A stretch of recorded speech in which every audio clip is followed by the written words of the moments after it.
Well, this shop, Back to Mono, I've had it for about 5 years now. We've just moved from the mall, which has just closed down.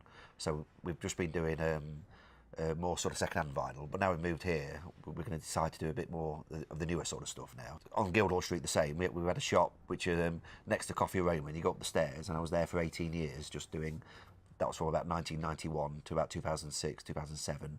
At the time, vinyl had gone a bit quieter and it was all CDs, but sadly we closed that in 2006 because people were just, everyone seemed to be downloading, or even at the time you could buy CDs for sort of $6.99 from supermarkets, or Amazon, things like that. Well, we opened the shop in November 1988. We actually bought it as a second-hand shop off somebody else, but our intention was always to get rid of all the second-hand records and sort of build the stock up to basically all brand new stuff, but take away like sort of the vinyl and move into CDs, because that's what the market wanted at that time. You knew what had caused it, and you knew it was coming. There was supermarkets. There was 2 supermarkets built in Hartlepool, 2 large ones. So there was a Tesco, and they were selling the singles cheaper than we could actually buy them in. You could see the end was coming, and what was happening and what was causing it, and there was nothing you could do about it.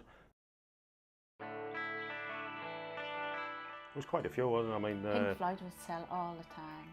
All Pink Floyd albums would just continually, you put them on the shelf and they would sell.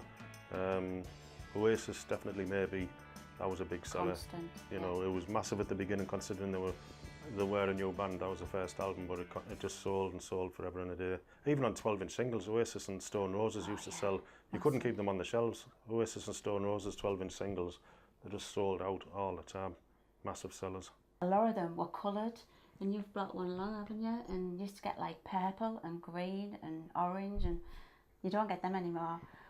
When we opened our shop in 2009, Back to Mono, we could see it was on the rise again, but we didn't realise it would be as busy as what it has become. I don't think anybody could have foreseen that. So, but thankfully, it has got a lot busier now. Yeah, I think bands like White Stripes have been important because they do everything on nicely packaged, all on coloured vinyls, and then people want to go back to things like the David Bowies, the Pink Floyd, the Beatles albums. And the good thing about those albums were they're often always in gatefold sleeves. They often came with a free poster and a lyric sheet. I've got a 7-inch single, 42 years old, that's Slade Merry Christmas, and it still gets played today.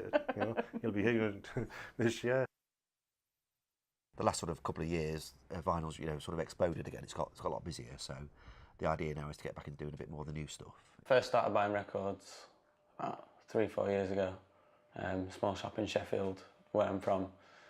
Started off like a small time thing. I used to go out buy a single or 2, and then it had progressed, and I'd end up like getting 3 or 4 albums a week, something like that. I don't know if I want to think about how much I've spent on records. I'd probably nearly like 2.5 grand, I'd say, quite easily, which is not great for me, but that's what a student overdraft's for, isn't it?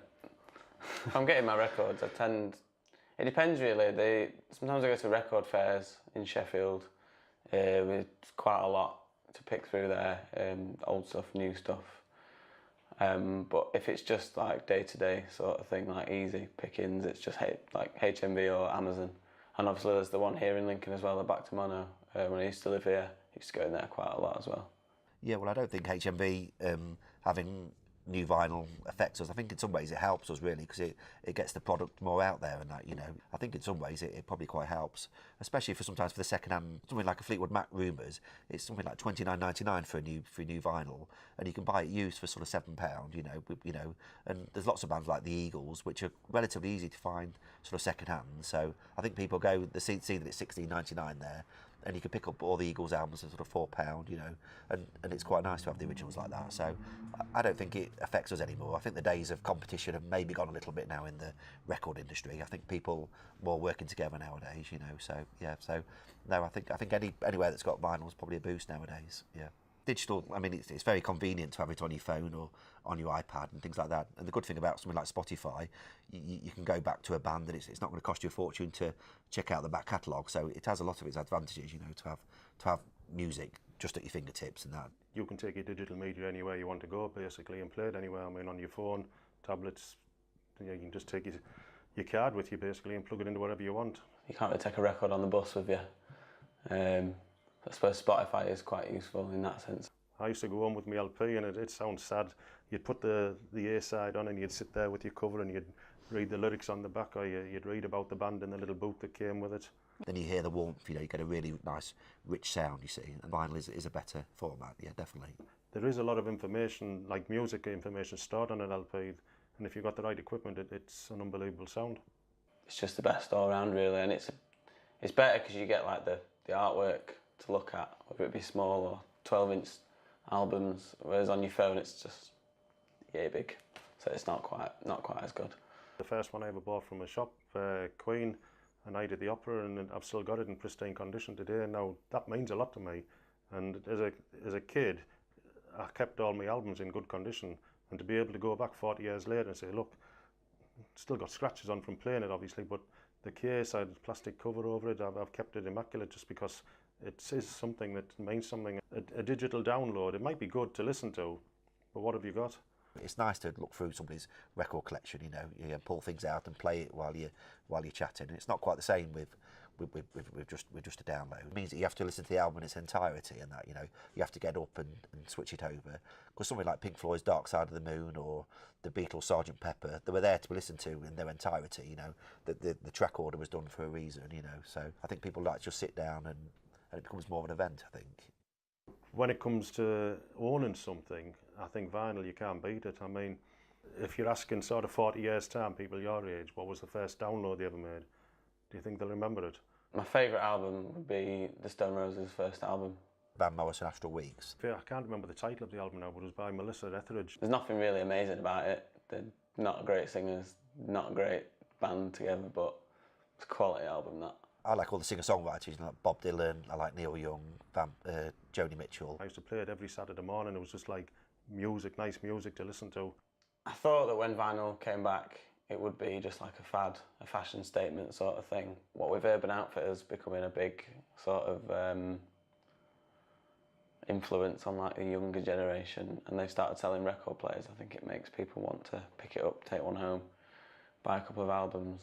That and the 90s is back, isn't it? Really, like the 90s is a huge thing at the minute, and they just had records in the 90s. I found it's making its way back, but it's done it before. I think it's always going to be there now. I think, you know, yeah. I don't think vinyl's really going to go away now. So, you know, yeah.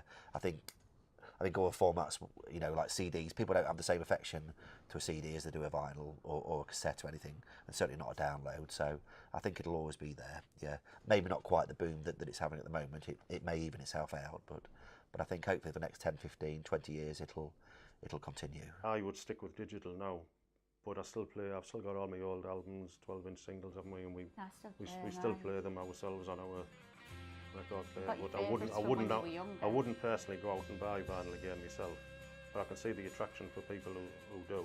Yeah, I think I'll keep collecting as I get older. It's just something that once you start, you can't really stop. It's like an addiction, but a nice one.